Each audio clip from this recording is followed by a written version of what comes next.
नमस्कार, मी ॲडव्होकेट शेखर रासवळकर आपले माझ्या विधी कक्षामध्ये स्वागत आहे। मित्रांनो, मी आपल्याला इम्पाउंडिंग ऑफ डॉक्युमेंट, इम्पाउंड करणं म्हणजे तो डॉक्युमेंट जप्त करणं असा त्याचा अर्थ आहे। या संबंधीचं थोडक्यात विश्लेषण करणार आहे। म्हणजे आपण समजा दिवाणी कोर्टामध्ये एखादा दस्त रद्द करण्यासाठी किंवा स्पेसिफिक परफॉर्मरसाठी जर दावा दाखल केला आणि दावा ज्यावेळेस चौकशीला नेमला जातो त्यावेळेस तो दस्त म्हणजे उदाहरणार्थ साठेकर किंवा मुखत्यारपत्र जर आपण ते दाखल केलं, रिफर केलं, टेंडर केलं आणि जर कोर्टाने त्या दस्ताला निशाणी दिली आणि कदाचित दुसऱ्या वकिलांनी काही हरकत घेतली नाही, तर त्यावेळेस तो दस्त कोर्टाला केलेला हुकूम हा पुन्हा रिकॉल करता येईल का, याबद्दलचं सर्वोच्च न्यायालयाने याचं उत्तर होय असं म्हटलेलं आहे। कारण सर्वोच्च न्यायालयापर्यंत एक केस गेली, तिचं नाव आहे 2024 सुप्रीम अपील रिपोर्टर पार नंबर 828 GM साऊल विरुद्ध जयंती हेगडे या नावाची केस आहे।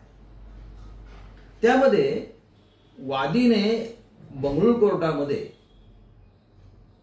खरेदी खत रद्द करून मिळण्यासाठी दावा दाखल केला होता आणि जेव्हा दावा हा चौकशीला येतो त्यावेळेस वादी ते मुखत्यारपत्र, कारण त्या मुखत्यारपत्राच्या आधारे खरेदी खत झालेलं असतं, ते मुखत्यारपत्र रिफर करतो आणि समोर एक ज्युनियर वकील बसलेले असतात प्रतिवादीचे, त्यावेळेस त्याला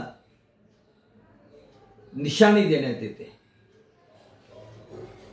आणि निशाणी दिल्यानंतर वास्तविक तो इम्पाउंड करणं गरजेचं असतं, परंतु त्याला निशाणी दिली जाते आणि पुढची तारीख ही उलट तपासाकरता नेमली जाते। नंतर त्या सिनियर वकिलाच्या असं लक्षात येतं की ज्या मुखत्यारपत्राला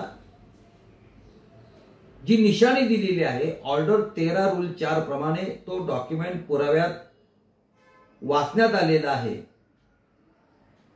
तर तो कोर्टाला सविस्तर अर्ज देतात की आपण जो हे मुखत्यारपत्र जे दाखल करून घेतलेलं आहे त्याला माझी सक्त हरकत आहे, कारण तो इम्पाउंड होणं गरजेचं आहे, कारण त्या मुखत्यारपत्रामध्ये खरेदी विक्रीच्या अधिकार दिलेले आहे, त्यामुळे तो डॉक्युमेंट इम्पाउंड करणं कायद्याने म्हणजे कर्नाटक स्टॅम्प ऍक्टच्या प्रमाणे गरजेचं आहे।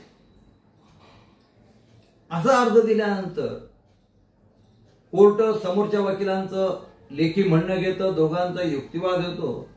वादीचे वकील असा युक्तिवाद करतात की एकदा तुम्ही ही जी ऑर्डर केली ना तर तुम्हाला ही पुन्हा काही कॉलबॅक करता येणार नाही, फार तर याला 58 सेक्शन खाली स्टॅम्प ऍक्टच्या कॉम्पिटंट अथॉरिटीकडे रिव्हिजन करता येईल। आणि दोन्ही वकिलांचा युक्तिवाद ऐकल्यानंतर कोर्ट प्रतिवादीचा अर्ज हा मंजूर करते।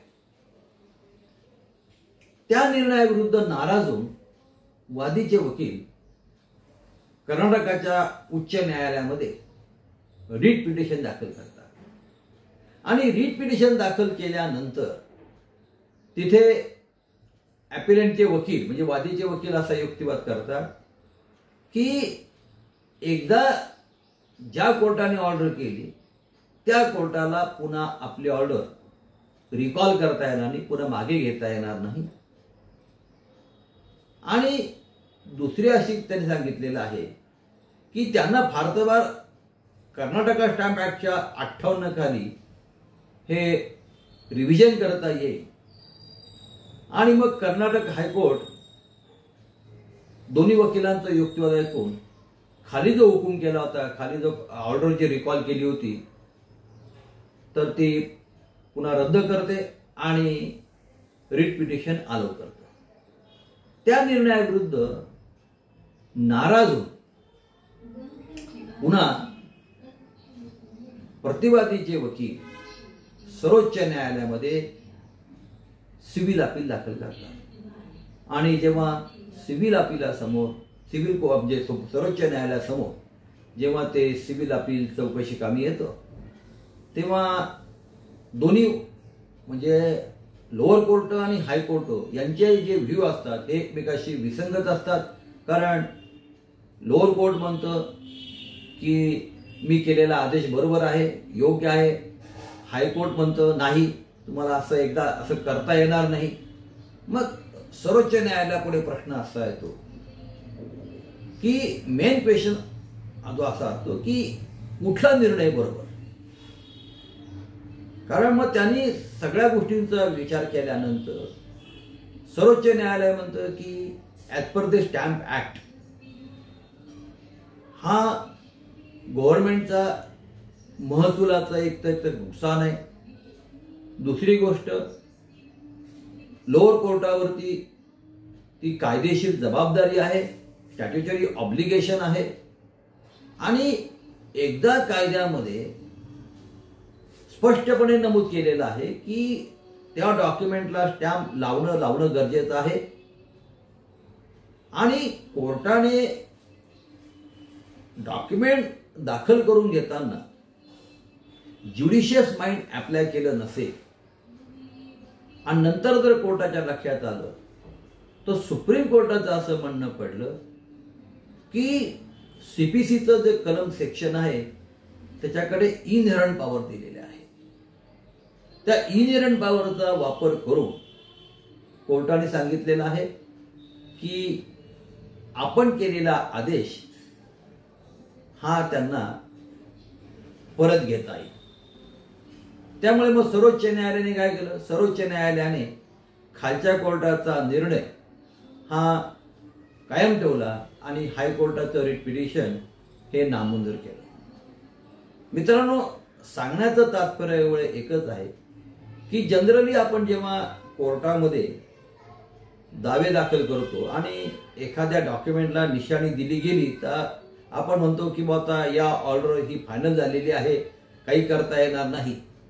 परंतु in view of the recent judgment कोर्टाकडनं समजा एखादं झालं तर या केस लॉचा आधार करून तुम्हाला तशा प्रकारची ती ऑर्डर ही दुरुस्त करता येईल.